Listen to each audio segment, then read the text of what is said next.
आज हम लोग ये सेशन में ये देखने वाले हैं कि जो फिजिक्स का 2025-2024 जो प्रीवियस ईयर में पेपर आया था, वो पेपर की किस तरीके से हम बोल सकते हैं कि जो वेटेज है वो किस तरीके से डिसाइड किया जाता है। साथ में ये भी मैं बताने वाला हूं कि कौन से क्वेश्चन और कौन से न्यूमेरिकल्स कहां से ये पूछे जाते हैं, इसका सारा एनालिसिस मैंने डिटेल में किया। उसको आप लोगों के वन शॉट में आप लोगों को क्लियर कर दूंगा, ज्यादा टाइम नहीं लूंगा। आप लोगों को इस वीडियो को लास्ट तक देखना है और आप लोगों को सारे के सारे चीजें क्लियर हो जाएगी, जिससे आप लोगों का प्रिपरेशन और भी आसान हो जाएगा। हेलो एवरीवन, तो वेलकम टू वेदांतु महाराष्ट्र। वेदांतु महाराष्ट्र मध्ये सर्वांचे स्वागत है।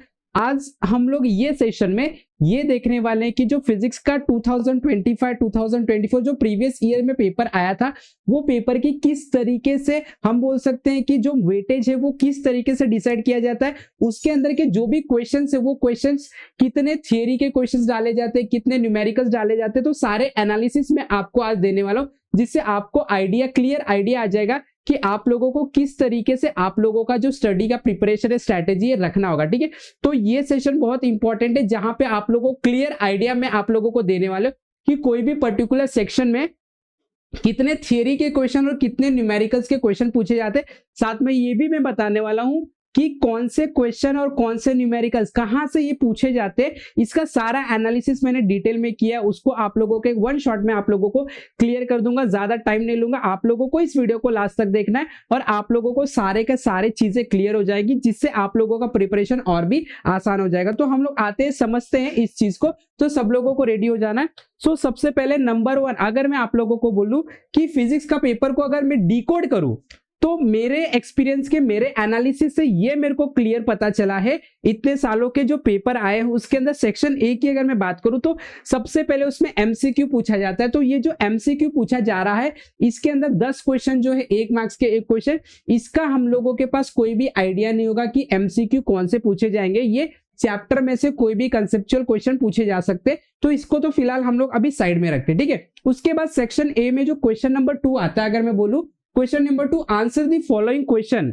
तो इसके अंदर टोटल आप लोगों को 8 क्वेश्चन दिए जाते हैं। और मैं आपको इसमें क्लियर बता दूं कि मैक्सिमम केसेस में जो मैंने एनालिसिस किया है पेपर में, 8 के 8 क्वेश्चन पूरे थ्योरेटिकल क्वेश्चन है। और ये क्वेश्चन 1 मार्क्स के, कुछ आप लोगों के कंसेप्चुअल क्वेश्चन है, मैक्सिमम टाइम पे आपको डेफिनेशन पूछा गया है और 1 वर्ड में आंसर होता है। जैसे कि मैग्नेटिक फील्ड में अगर आप एक क्लोज लूप रखोगे तो उसके ऊपर कितना फोर्स काम करेगा, कितना फोर्स काम करेगा, इसका एक छोटा सा आंसर है, दैट इज 0। तो इस तरीके का सिंपल वर्ड वाला जो आंसर होता है, ऐसे ही क्वेश्चन। और मैक्सिमम टाइम पे मैं आपको बता दूं कि इसके अंदर जितना भी पेपर है, 2020 की देख लो, 22 का, 23 का, 24 का, 25 का, इसके अंदर 98% मतलब 8 में से 8 आप बोल सकते हो, कभी कभी 7। ठीक है, थियोरेटिकल क्वेश्चन पूछा गया, 1 न्यूमेरिकल क्वेश्चन पूछा गया, इसके लिए मैंने बोला 2% न्यूमेरिकल्स होंगे, 98% इसके अंदर से हम बोल सकते हैं कि जो क्वेश्चन होगा वो थ्योरेटिकल। तो मैक्सिमम मान के चलना आपको थ्योरेटिकल क्वेश्चन है, इसके अंदर मैक्सिमम टाइम डेफिनेशन ही पूछे जाते। अगर मैं सेक्शन बी की बात करूं, तो सेक्शन बी जो होता है, आपको मैं क्लियर कर दूं, सेक्शन बी में आप लोगों को टोटल 12 क्वेश्चन दिया जाता है। ठीक है, और 12 क्वेश्चन में से आपको मैं बता दूं कि 7 क्वेश्चन हमेशा थ्योरेटिकल क्वेश्चन होते हैं, हमेशा थ्योरेटिकल क्वेश्चन होंगे। ठीक है, जिसके अंदर मैक्सिमम टाइम पे डिस्टिंग्विश बिटवीन पूछे जाएंगे, या तो आप लोगों को कुछ छोटे से एक्सप्लेनेशन या छोटा सा डेरिवेशन पूछा जाएगा।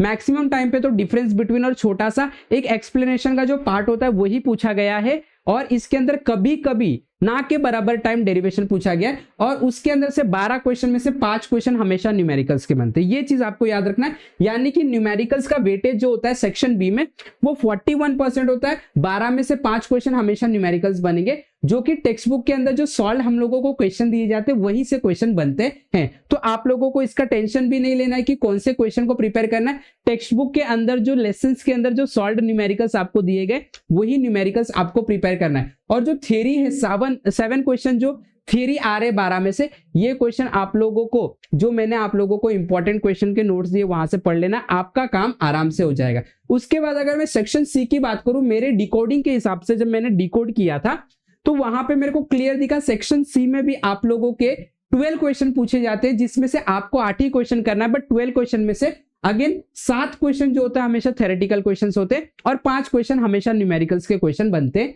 हैं। ठीक है, तो अगर आप 5 क्वेश्चन न्यूमेरिकल्स के अगर देख रहे हो तो 5 क्वेश्चन वापस से टेक्स्ट बुक के अंदर जो आप लोगों को क्वेश्चन दिया जाता है उसमें से ही आप लोगों को पूछा जाएगा। तो अगर आप 5 क्वेश्चन भी प्रैक्टिस करते हो तो एक क्वेश्चन 3 मार्क्स का होता है सेक्शन सी में, 5 3 15 मार्क्स आप इजीली निकाल सकते हो। ठीक है, टेक्स्ट बुक के अंदर के ही न्यूमेरिकल्स आपको पूछे जाएंगे। इस तरीके का एनालिसिस है पूरा 20 से लेकर 25 तक के पेपर में। 21 में एग्जाम नहीं हुआ था। अगर मैं सेक्शन डी की बात करूं तो अगेन सेक्शन डी में 5 क्वेश्चन होते हैं जिससे अंदर से आपको 3 ही क्वेश्चन सॉल्व करने थे। बट एक चीज क्लियर यहां पे कर देता हूं मैं कि जो 5 क्वेश्चन आते हैं वो सब क्वेश्चन के टाइप में आते हैं। जैसे कि अगर मैं आपको बोलूं कि इसके अंदर जो 5 क्वेश्चन आते हैं, लाइक जैसे पहला जो क्वेश्चन होगा उसके अंदर 2 क्वेश्चन पूछे जाएंगे।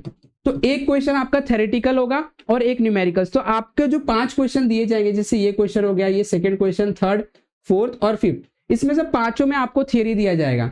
5 क्वेश्चन में थियरी दिया जाएगा एक एक, और जो दूसरा सब क्वेश्चन होगा उसमें ये 5 में से किसी 3 के अंदर न्यूमेरिकल्स दिया जाएगा। तो 3 न्यूमेरिकल्स होते, 5 थियरी दिए जाते। और आप लोगों को ध्यान रखना 5 + 3 8 क्वेश्चन नहीं पूछे जाते, 5 ही क्वेश्चन पूछे जाते, जिसमें से 5 क्वेश्चन में से पांचों के पांचों क्वेश्चन में थियरी भी होते हैं और 5 में से किसी 3 क्वेश्चन में सब क्वेश्चन में न्यूमेरिकल्स दिए जाते हैं। ठीक है, तो इस तरीके का आप लोगों का पेपर का एनालिसिस है। तो आप लोगों को ध्यान रखना थियरी के जो क्वेश्चंस है, मैंने आप लोगों को जो पीडीएफ दिया इंपॉर्टेंट, वहां से आप लोगों को तैयार करना है। और न्यूमेरिकल्स में आपको क्लियरली बता देता हूं, टेक्स्ट बुक के अंदर के जो क्वेश्चंस हैं, सॉल्व्ड क्वेश्चंस, एक्सरसाइज में नहीं, सॉल्व्ड क्वेश्चन, वही क्वेश्चन आप लोगों को मैक्सिमम टाइम पे जो आप लोगों का पेपर हुआ है पीवाईक्यूज, उसके अंदर जो क्वेश्चन आए टेक्स्ट बुक के अंदर के ही क्वेश्चन आए हैं। इस तरीके से मैंने डिकोडिंग किया, मैंने पता किया और वो प्लान, वो एनालिसिस आपके सामने रख दिया है। तो अब आप लोगों को क्या करना है, आप लोगों को थ्योरी जो मैंने पीडीएफ दिया वहां से देख लेना है और जो न्यूमेरिकल से टेक्स्ट बुक के अंदर से सॉल्व कर लेना है। और इस तरीके से आप लोगों का फरवरी 2026 के लिए क्लास 12 का जो फिजिक्स है उसका तैयारी, प्रिपरेशन अच्छे से हो जाएगा। क्लियर है? ओके, तो अब वापस से मैं आपको एक बहुत इंपॉर्टेंट बात बता दूं कि क्लास 12 के बच्चों के लिए बहुत जबरदस्त सरप्राइज है। तो आप लोगों को 17 नवंबर को 8:30 बजे मिलना है। वहां पे आपको पता चलेगा क्या सरप्राइज मिलने वाला है। और इससे पहले आप लोगों को 10 नवंबर को भी ठीक 9 बजे आप लोगों को वेदांतु महाराष्ट्र के प्लेटफॉर्म पे आना है, जहां पे आप लोगों को बहुत सारी चीजें बताई जाएगी। आपके लिए हम लोग अलग अलग सरप्राइज लेके आ रहे हैं, वो रिवील तो मैं नहीं करूंगा, बट आप लोगों को सरप्राइज क्या है इसको जानने के लिए हमारे साथ नवंबर 10 और साथ में दूसरा 17 नवंबर को आप लोगों को हमारे साथ वेदांतु महाराष्ट्र के प्लेटफॉर्म पे जुड़ जाना है। और इसी तरीके से हमारे साथ जुड़े रहे, सीखते रहे। Have wonderful day, have wonderful learning. Thank you very much.